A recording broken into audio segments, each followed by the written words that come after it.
अब बुद्ध ने 2 ही लक्ष्य रखे थे और इन्हीं 2 लक्ष्यों के लिए ही हमें बौद्ध बनना था। एक तो हमारा जीवन सुखी हो जाए, हमारी दुख तकलीफें दूर हो जाएं, और दूसरा संबंध अच्छे बन जाएं। अब संबंध बनाने की बात आई तो हमने बुद्ध की बात को नकार दिया, बाबा साहब की बात को नकार दिया। जो चमार है वो चमार ही बना रहा, जो वाल्मीकि है वो वाल्मीकि बन गया, कोई महर्षि बन गया, लेकिन बौद्ध नहीं बने। दीक्षा लेने के बाद भी हम वो की वो हैं। बुद्ध हमारे शास्त्रा होने चाहिए थे और बाकी सभी देवी देवता पीर पैगंबर से हम मुक्त हो जाते। पहचान की सबसे पहली बात कि बुद्ध मेरे शास्त्रा हैं, हमें स्वीकार करते, हम बौद्ध हैं। हमारा पहनावा बदलना चाहिए था। आप चाहे रोज कैसे भी कपड़े पहनते हो, ड्यूटी पर जाते हुए, घर में रहते हुए आप कैसे भी कपड़े पहने, लेकिन जब बुद्ध विहार में जाएं, हम सबके पास श्वेत वस्त्र होते तो कोई भी देखता कहता कि ये बौद्ध हैं और ये जा रहे हैं विहार में। पहनावे के साथ साथ हमारी पहचान के लिए हमें जो हिंदू प्रतीक हैं उनका त्याग करना चाहिए। महिलाएं चूड़ियां क्यों पहने, लेकिन कितना भी जोर लगा लो, कुछ महिलाएं तो पंजाब में हैं जो नहीं पहनती हैं, लेकिन एक कड़ा तो जरूर पहनेंगी। और इसे बाहर निकल जाएं तो कोई महिला कितनी पड़ गई हो, 2 चीजें हटी नहीं है, एक तो चूड़ियां, एक घूंघट। 65 साल के बाद भी हरियाणा, राजस्थान, उत्तर प्रदेश और मध्य प्रदेश के सारे पढ़े लिखे लोगों ने 2 इंच घूंघट कम नहीं कर किया। हमारी योग्यता बता रहा हूं। चूड़ियों का रंग भी नहीं बदला। तो हमें पहचान बनाने के लिए ये पता होना चाहिए कि बौद्ध महिलाओं को मांग में सिंदूर नहीं भरना चाहिए, हाथ में चूड़ियां नहीं होनी चाहिए, पैर में बिछिया नहीं होना चाहिए, और हमें इसके साथ साथ अपनी परंपराएं बदलनी चाहिए। बौद्ध शादी कैसे करें? अब जो शादी की बात आती है, सारी कितनी बात करो, लेकिन लड़का तलवार लेके चलेगा, घोड़ी पर बैठने की जिद करेगा। बाबा साहब ने भी लिखा है, और दुनिया के सारे बौद्ध देशों में शादी की परंपराएं बहुत साधारण सी हैं। और बाबा साहब ने भी कहा है, विवाह 2 परिवारों के आपसी समझौते का नाम है। एक लड़की पक्ष से, एक लड़का पक्ष से, दोनों के बीच में एक समझौता हुआ कि अमुक लड़का अमुक लड़की आज के बाद अपने ग्रस्त जीवन में साथ साथ रहेंगे।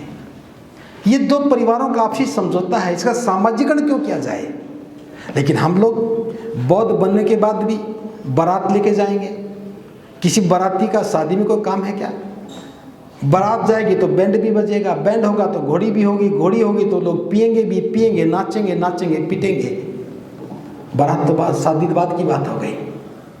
फिर बारात घर में आ रही है, टेंट भी लगेगा, टेंट लगेगा, दावत भी होगी, रात का समय होता, रोशनी भी होगी, रोशनी के साथ सजावट भी होगी, और लाखों रुपया केवल इस छोटे से आयोजन पर बर्बाद हो गया। दोनों परिवार 5-5 लाख रुपया खर्च करते हैं तो 10 लाख रुपया खर्च होता है, 2 लाख रुपया का सामान घर में आता है। हमारी समझदारी कहाँ गई? हम बाजार में 10 रुपया का सामान खरीदते हैं, 1 रुपया बाकी रह जाता, लेकर के आते हैं। और शादी में 10 लाख रुपया खर्च करते हैं, 2 लाख का सामान घर में आता है, 8 लाख कहाँ गया? हवा में उड़ गया। बौद्ध बनने के बाद अगर ये समझदारी आ जाती कि शादी किसी की भी हो, दोनों परिवार बुद्ध विहार में आए और यहीं बैठ करके शादी करें, संस्कार करता शादी करवा दे, बिना बैंड के, बिना बारात के आए, अपने घर में जाके ढोल बजाओ, नाचो, गीत गाओ, कोई दिक्कत नहीं। खाना भी खिलाना तो अपने पड़ोसियों को, मित्रों को, सगे संबंधियों को खाना भी खिलाओ, कोई मनाही नहीं। लेकिन जब फालतू चीज़ें बचती हैं तो इससे फायदा ये होता कि जो भी बौद्ध बनता वो गरीब नहीं होता, वो कर्जदार नहीं होता, कर्ज लेकर के किसी के खेत खलिहान में उसे गुलामी नहीं करनी पड़ती। तो बाबा साहब ने बुद्ध की शरण हमें इसीलिए दी ताकि हम अपनी समस्याओं से समाधान पा सकें। बाबा साहब ने बुद्ध की शरण इसीलिए दी कि हमारे जीवन की जो समस्याएं थी उनका समाधान कहीं और नहीं था। हिंदू रह करके जाति नहीं खत्म की जा सकती। ये 1935 में ही बाबा साहब ने लिख दिया था कि हिंदू रह करके जाति को खत्म करने की बात करना ठीक ऐसे ही है जैसे कोई व्यक्ति जहर को अमृत बनाने की बात करे। और जब तक जाति रहेगी, ये भेदभाव बना रहेगा, छुआछूत बनी रहेगी, ये जुल्म जातियाँ चलती रहेगी।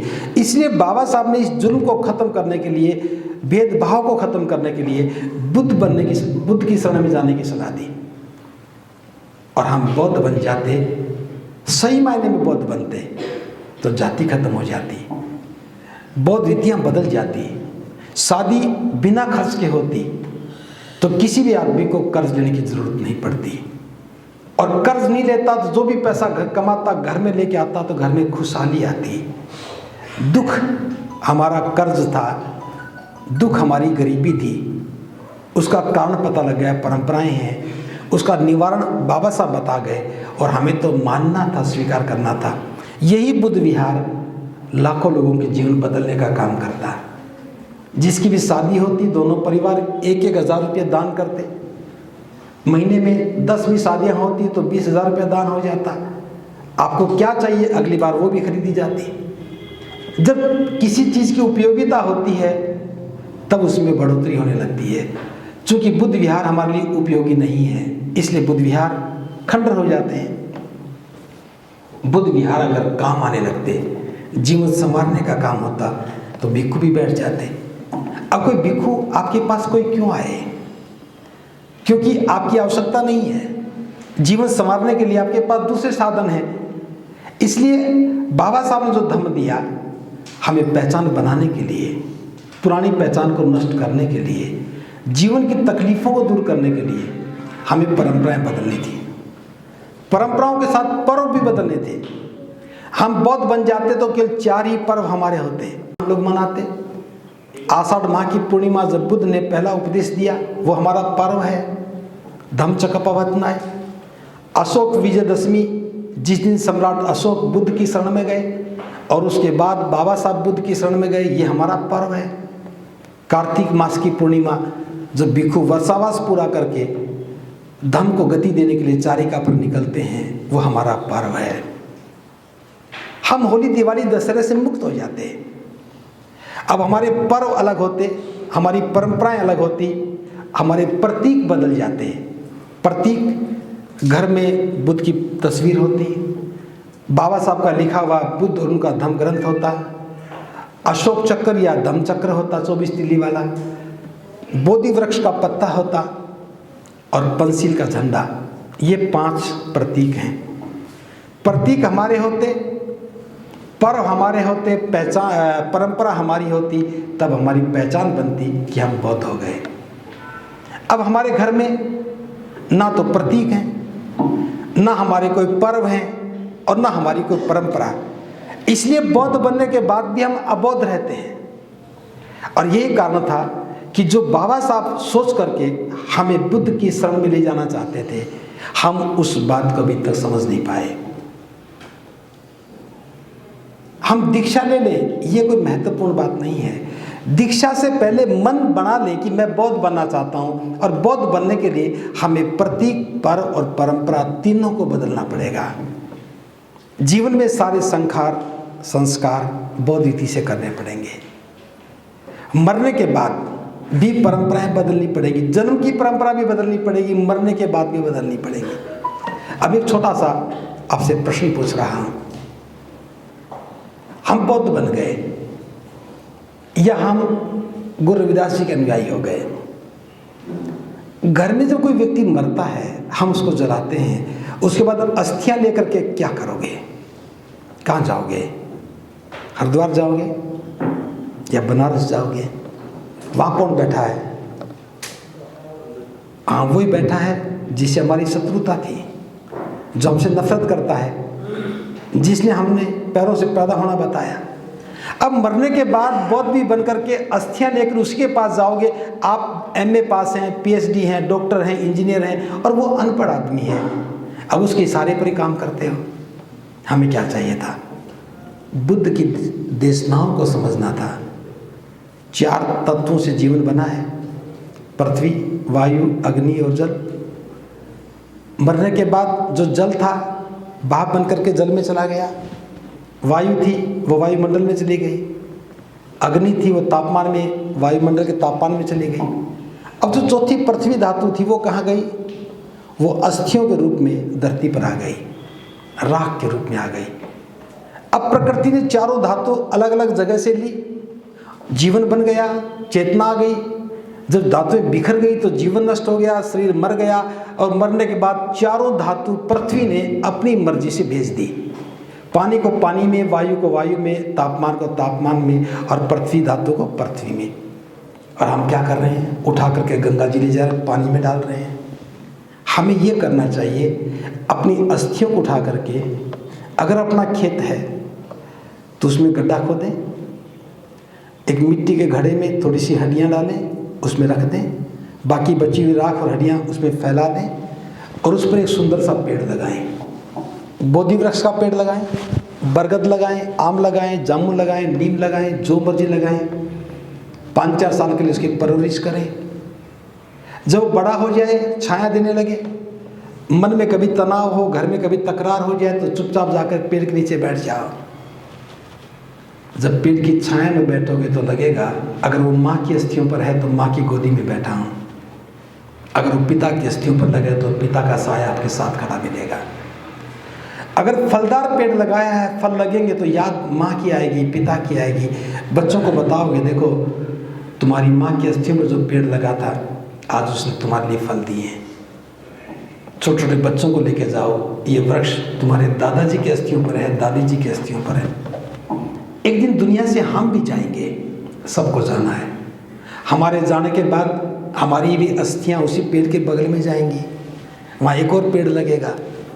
इधर परिवार से भले नाम कटता हो, लेकिन उस परिवार में नाम जुड़ता चला जाएगा।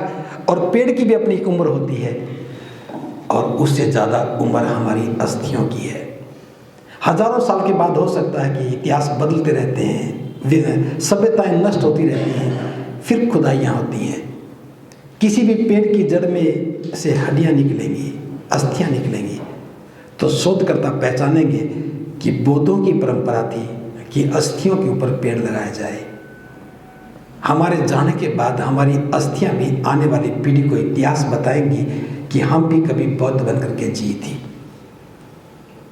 पुरोहित से छुटकारा मिल जाएगा, और ये काम 3-4 दिन के बाद किया जा सकता है।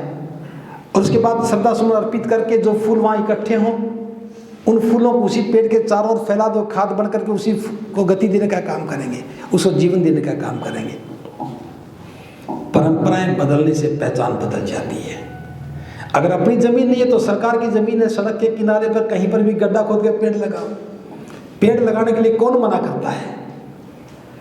पर्यावरण भी सुंदर, और सबसे अच्छी बात, संबंध भी मधुर, लगाव भी, और आने वाली संतानों के लिए संदेश भी। जन्म से लेकर के मृत्यु तक हमें सारी परंपराएं बदलनी पड़ेंगी।